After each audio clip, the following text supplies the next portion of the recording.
ഞാൻ പ്രസവിച്ചു പോകുമ്പോഴേ കട്ടിലും അലമാരൊന്നും തരില്ലെന്ന് അമ്മോടെ ഏട്ടൻ പറഞ്ഞോ? ആ പറഞ്ഞു. അല്ലെങ്കിൽ എനിക്കിപ്പോ കട്ടിലിന്റെ അലമാരിന്റെ ആവശ്യമൊന്നുമില്ലല്ലോ. ആദ്യത്തെ പ്രസവത്തിന് എല്ലാം തന്നല്ലേ. അതും പറഞ്ഞിട്ട് വെറും കൈയോടെ പോവാൻ പറ്റുമോ? അത് എനിക്ക് നാണക്കേടല്ലേ? എന്ത് നാണക്കേട് അഞ്ജു? തരാനുള്ളൊക്കെ ഞാൻ തന്നല്ലേ. ഇനി എന്നെ കൊണ്ടൊന്നും ആകില്ലടി. എന്നിട്ട് നിന്റെ ഭർത്താവ് ഗൾഫിലല്ലേ. എന്തെങ്കിലും വേണമെങ്കിൽ മൂപ്പരോട് ഓർഡർ ചെയ്യാൻ പറ. പിന്നെ ഞാൻ പ്രസവിച്ചു പോകുമ്പോ എന്റെ ഭർത്താവിനോടാണല്ലോ പറയാ. അല്ല, നീ ചേച്ചിയുടെ വീട്ടിന്റെ വാർപ്പിനൊക്കെ കുറെ പൈസ കൊടുത്തൂലോ, എന്താ എനിക്ക് മാത്രം തരാത്തത്? ആ കൊടുത്തിരുന്നു. അന്നേരം എനിക്ക് തീരെ ബുദ്ധിയില്ലായിരുന്നടി. അതുകൊണ്ട് എത്ര കടമെന്നറിയോ? ആ കടമൊക്കെ എന്റെ ഭാര്യന്റെ സ്വർണ്ണം വിറ്റിട്ടാ തീർത്തത്.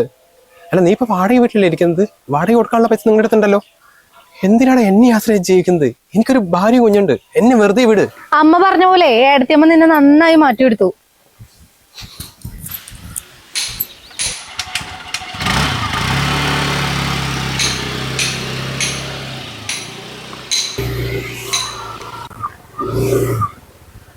അല്ലടോ, നീ ഇവിടെ എത്തിയോ? ബസ് ഇറങ്ങി ഞാൻ വിളിച്ചാണല്ലോ. ഇതെന്താ ഇത്ര നേരം? അത് അഞ്ജുവേ, അവൾക്ക് പ്രസവിച്ചു പോകുമ്പോ കുറെ സാധനം വേണം പറഞ്ഞിട്ട് എന്നോട് പറഞ്ഞായിരുന്നു. ഞാൻ രണ്ട് ചീത്ത പറഞ്ഞപ്പോ അങ്ങ് പോയി.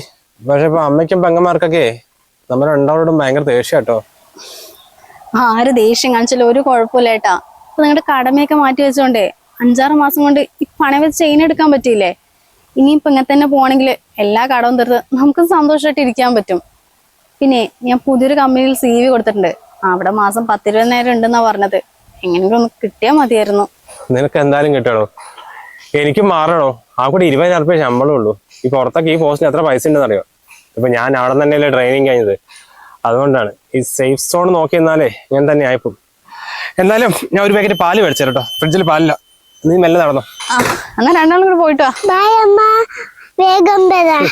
ശരി.